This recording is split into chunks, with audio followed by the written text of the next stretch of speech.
प्रिय सांसद नलिन सोरेन साहब और इस काले कानून के विरोध में इस कड़ी धूप में गांव-गांव से आए हमारे सभी युवा बुजुर्ग और हमारे सभी बड़े भाई छोटे भाई को मेरा सलाम।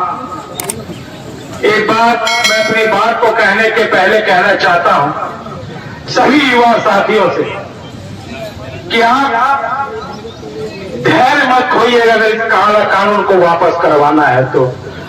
आज ये खेल सिर्फ टेलर है, पूरा फिल्म आपको बनानी है और धैर्य नहीं खोना है। पूरे धैर्य और पूरे संयम के साथ इस लड़ाई को हम लड़ेंगे। आप जानते हैं ये भारतीय जनता पार्टी की सरकार तब से क्या कहा गया कि 3 तलाक, महिलाओं के अधिकार और सुरक्षा। क्या भारतीय जनता पार्टी ने किसी मुस्लिम महिलाओं को टिकट दिया?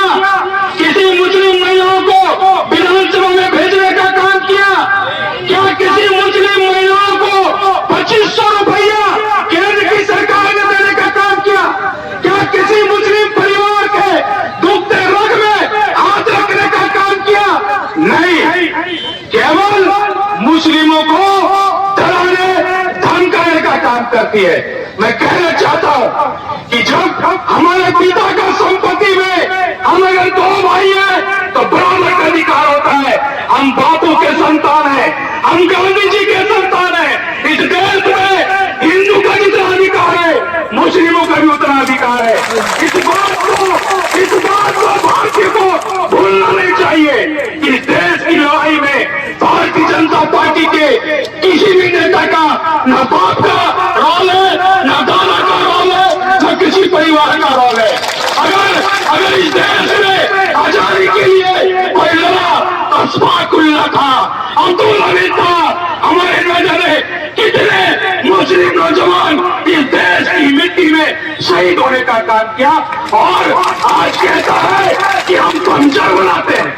अरे मुस्लिम ने ऐसे सर को जन्म दिया जो देश के खुशी के लिए बलिदान होना मुनासिब समझा, लेकिन देश से कभी गद्दारी नहीं किया। मैं ये कहना चाहता हूं कि आज जब वोट के काला कानून को लेकर राहुल गांधी जी, सोनिया गांधी जी, प्रियंका गांधी जी खुल की बातें की, आज उन्हें झूठे मुकदमे में फंसाने का काम किया। राहुल गांधी जी ने कहा है कि हम डरने वाले नहीं, जब तक ये काला कानून वापस नहीं होगा हम बैठने वाले नहीं है।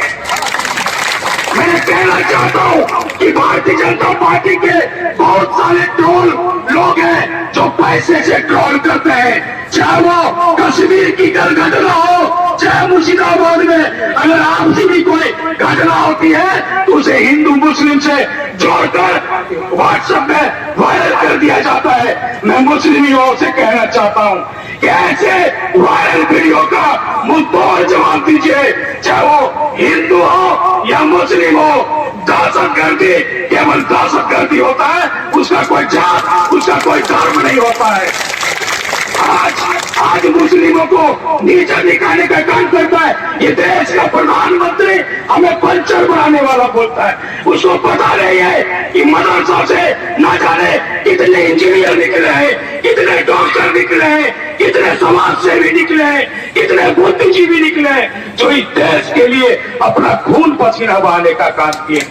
मैं आपसे कहना चाहता हूं कि आप धैर्य और पेशेंस बनाए रखिएगा। जिस तरह किसानों का काला कानून ये बदतमीज सरकार वापस लिया है, उसी तरह ये वक्फ बोर्ड काला कानून भी हम लोग हिंदू मुस्लिम सिख ईसाई सब मिलकर इस काले कानून को वापस कराने का काम करेंगे।